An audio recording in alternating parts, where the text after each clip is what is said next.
It's championship week, week 17. We have 3 games on Saturday we got to break down to see how the fantasy points can be scored, to see who you want to start, to see who you want to bench, those sneaky starts. We're going to look at these matchups. We're going to look at all the players playing on Saturday, talk ball in the matchups, and see what you want to do with these players for your fantasy football teams. But before we dig in, you need to click that subscribe button right now. We're going to talk about the Sunday games in another video.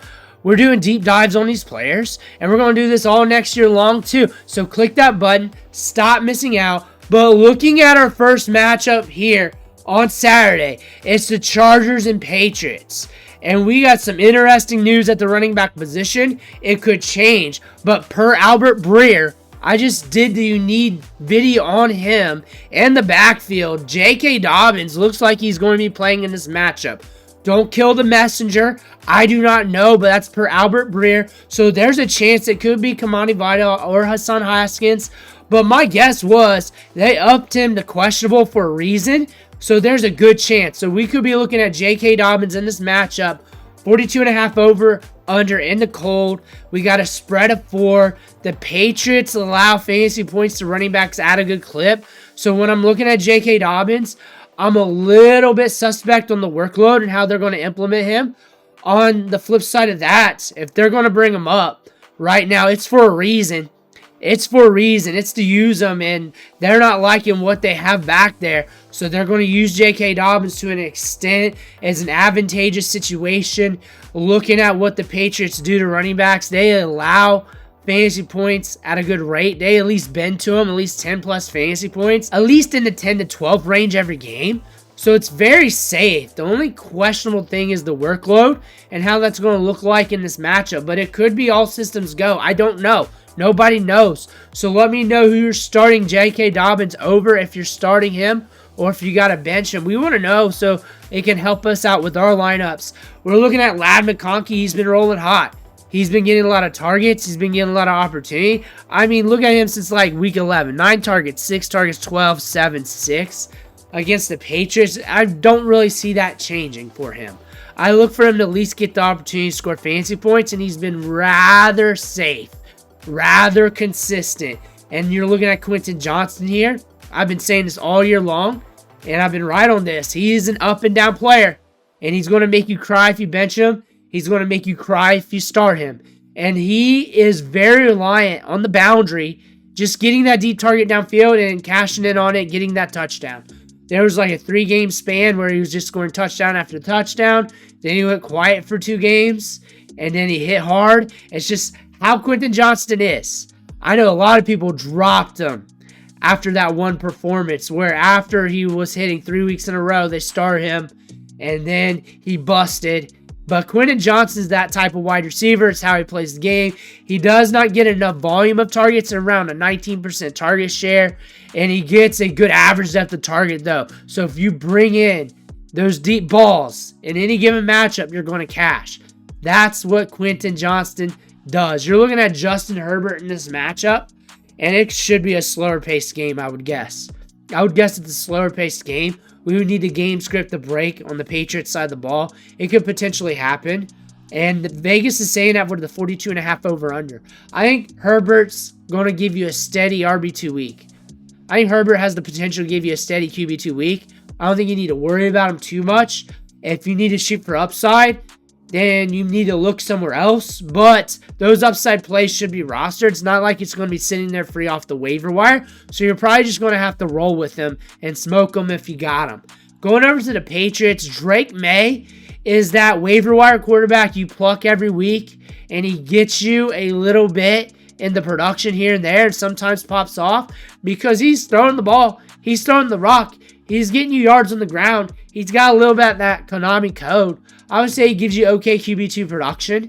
And if it breaks on both sides of the ball, which I don't see it happening, I see this game being a little bit slower, then that could happen. Ramondre Stevenson and Antonio Gibson has been sharing the workload. A little bit of a tougher matchup against the Chargers. I would expect moderate production between the two running backs. Okay production.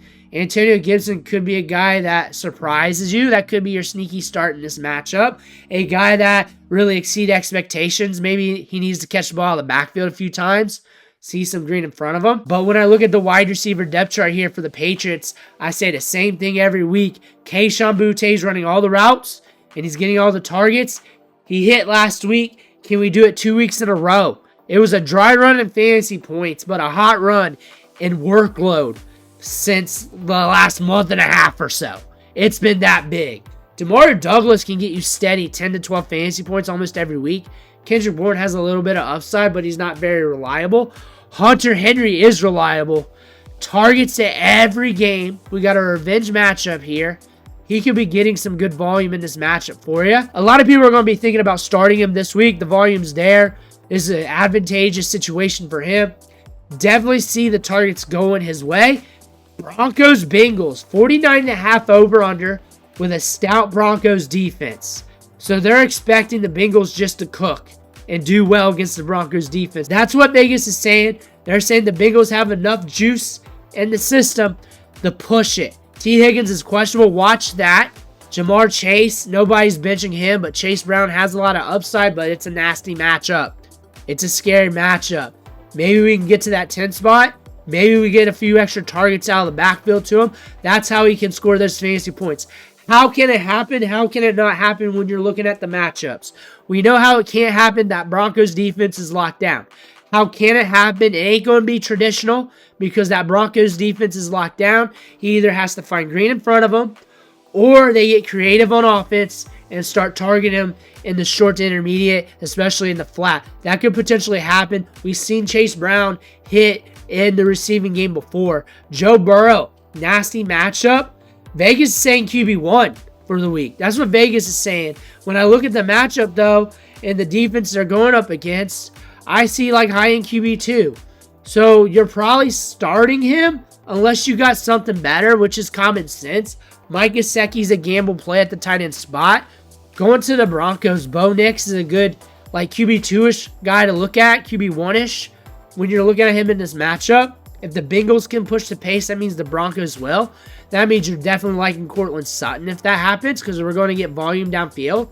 And then you got the ancillary wide receivers, Vele, Mims, and Franklin. Pick your poison. That's more for 16-teamers, 18-teamers, 20, 22, and so forth.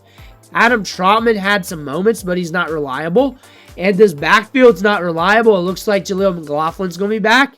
It's going to be some muddy waters. But this 49.5 over-under, you just keep staring at that, and you're looking at the Broncos defense, and you're looking at this matchup, and you're wondering, are we going to break? Are we going to break to 45-plus points in this game? And if that happens, where's the fantasy points going to go? Jamar Chase going to get volume, of course. T. Higgins downfield. Chase Brown probably short targets and getting explosive work. And then Bo Nix pushing it to Courtland Sutton is the safe bet. One of these running backs got to score a touchdown, and the odds are in Javonte Williams, Audric Estimate's favorite for the grinder work. Jaleel McLaughlin getting the targets out of the backfield. It's hard to trust him, but are you starting any of these Broncos running backs? That is the question here. But when I look at this matchup, I think that it's probably going to trend the under more than likely. That over is pretty high. That 49.5 over is pretty high. I do not call that out usually, but that's pretty damn high right now on DraftKings. But Vegas is telling us that this could be a shootout because we're pushing 50 here. And when I look at these two teams and I don't look at that, I kind of would have guessed like a 43 to 45 over-under when I look at this because I look at all the over-unders every week with you guys. So that being said, something might break in this game or Vegas is wrong. Vegas has been wrong a few times. And they have been, especially when we're going over these deep dives on these matchups. So it could break open, but I'm very questionable on that 49.5 over-under. Cardinals-Rams, we got a 48 over-under. Makes sense considering the volume that we got with the Rams here with Puka, Nacua, Cooper, Kupp. Those are top-of-the-line players, and you're going to start them more than likely. I don't see anybody really benching them. You got to be very blessed. Kyren Williams is going to pound out work up the gut. Per Albert Breer, James Conner is back and starting. We thought he was going to be done, maybe even for the whole season, but he's going to tough it out. If the news changes, Trey Benson is up in the air. So more than likely, Michael Carter and DJ Dallas. That's a pick 'em. That's a pick 'em. When you look at the touches last week, that's a pick 'em. Just pick one and roll with it. I don't know. Just pick one and roll with it. Pick one up as a defense play so they can't be started against you so they don't accidentally score a touchdown. However, per Albert Breer, James Conner is starting. Kyler Murray should get you some volume on the ground. He's up and down. He'll kill you and win your week all at the same time. Trey McBride, I do not see many people benching him at all because he's Trey McBride. He's one of the few stout tight ends in the National Football League. Marvin Harrison Jr., that wide receiver that makes you go nuts every week because he's either scoring this or this, and we're only hitting the top end a few times on the season. Michael Wilson is always a surprise play on the outside. Pretty much, if we can't get it to Marvin Harrison Jr., we'll push it to the outside to Michael Wilson. And if we can connect, we're going to be good to go. But when I'm looking at this matchup here, I see a 48 over-under. I see Matthew Stafford. I see a game where the game script can be pushed, where there could be some good fantasy assets here. A guy that could surprise us is Demarcus Robinson, mainly because if the coverage breaks down and they're hyper-focusing on Puka, Nacua, and Cooper Kupp, then he could break loose. We've seen that happen a few times this year. On the other side of the ball, Michael Wilson could be your surprise player because, again, like I said earlier, on the boundary, on the outside, those targets goes his way, he brings them in, he could get you those fantasy points. But when I'm looking at this matchup here, I look for some scoring to be had. A 48 over-under saying, hey, Vegas likes this matchup to be high scoring. And there's a chance it could go either way. But still, Vegas is saying that. And I can definitely see how that could happen with all the potential fantasy football assets in this matchup. But again, we got a lot of stables in this game. The big news is James Conner coming back. He's going to light things up in our fantasy football lineups if he's healthy and good to go.